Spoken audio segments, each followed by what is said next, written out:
Hello friends, I am Incha George and welcome back to my YouTube channel Incha George 084 पे।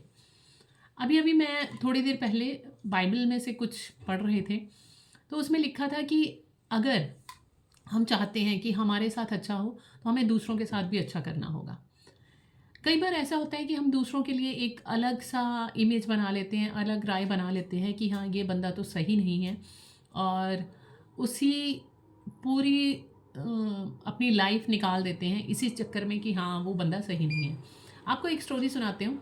एक बार की बात है कि एक जहाज़ जो है वो समुंदर में जा रहा होता है, तो थोड़ी देर बाद आंधी तूफान आ जाता है और जहाज़ में कोई प्रॉब्लम हो जाती है, और जहाज़ का जो चालक होता है वो बोलता है कि ये जहाज़ जो है वो अभी डूबने वाला है, और जो सेविंग बोट आ रही हैं उसमें आप चढ़ जाइए और जल्दी से जल्दी अपने आप को सेफ स्थान पर ले जाइए। तभी एक हस्बैंड और एक वाइफ होते हैं और लास्ट बोट रह जाती है। तो सेविंग बोट में सिर्फ एक ही बंदे की जगह होती है। तो क्या करता है, हस्बैंड जो है वो अपनी बीवी को वहीं छोड़ के और ख़ुद उस बोट में चला जाता है। और जब जहाज़ डूब रहा होता है तो बीवी मरते हुए यही चलाती है कि मेरे बच्चे को जो है उसकी परवरिश अच्छी तरह करना। इसी तरह से टाइम बीतता जाता है और वो जो है आदमी वो अपनी बच्ची के साथ सही ढंग से मतलब रहता है, उसकी परवरिश करता है, और समय के साथ उसकी भी मृत्यु हो जाती है।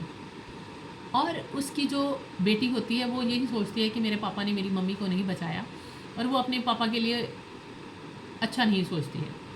तभी एक दिन वो अपने पुराने घर में मतलब घर में जाती है और वहाँ देखती है कि उसके पापा की डायरी पड़ी होती है, और वो डायरी निकाल के उसको पढ़ना शुरू कर देती है। पढ़ते पढ़ते वो उस पेज पे पहुँचती है जहाँ पर लिखा था कि मैं नहीं चाहता था कि कि मैं तुम्हें छोड़कर उस जहाज़ में अकेले आऊँ, लेकिन मुझे पता था कि तुम्हारी बीमारी की वजह से तुम थोड़े दिनों के बाद जो है इस दुनिया से जाने वाली हो, इसलिए मैंने अपने दिल पे पत्थर रख के तुम्हें वहाँ उस जहाज़ में छोड़ दिया, जिसका गर्ज मुझे अभी तक है कि हाँ, मैंने वहाँ क्यों छोड़ा।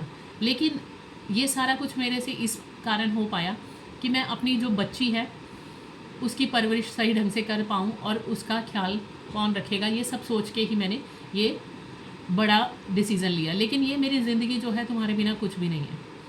तो वो ये डायरी में ये सब कुछ पढ़ के उसकी बेटी जो है वो ऊँची ऊँची रोना शुरू कर देती है, और अपने बाप के बारे में, जो कि इतने सालों से यही सोचती है कि मेरे पापा ने मेरी माँ को उस जहाज़ में अकेले छोड़ दिया। वो बहुत ही पछताती है कि मैं पूरी ज़िंदगी जो भी मेरा टाइम था उस इंसिडेंट के बाद मैंने अपने पापा से अच्छी तरह बात नहीं की। तो इसलिए हमें अपनी लाइफ में बहुत सारी ऐसी चीज़ें होती हैं जो हम सोचते हैं कि हाँ, ये गलत है, हम अपना ही मिथ बना लेते हैं कि ये सही है या ये गलत है। तो आप से आज इस कहानी को देखते हुए या इस कहानी को समझते हुए आप जान गए होंगे कि हमेशा दूसरों के लिए कुछ भी राय मत बनाइए।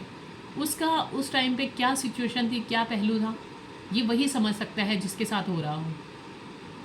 इसलिए हमेशा दूसरों के साथ अच्छे रहिए। जैसे कि आज मैंने बाइबल में पढ़ा कि आप अगर दूसरों के साथ अच्छा करेंगे तो आपका साथ भी अच्छा होगा।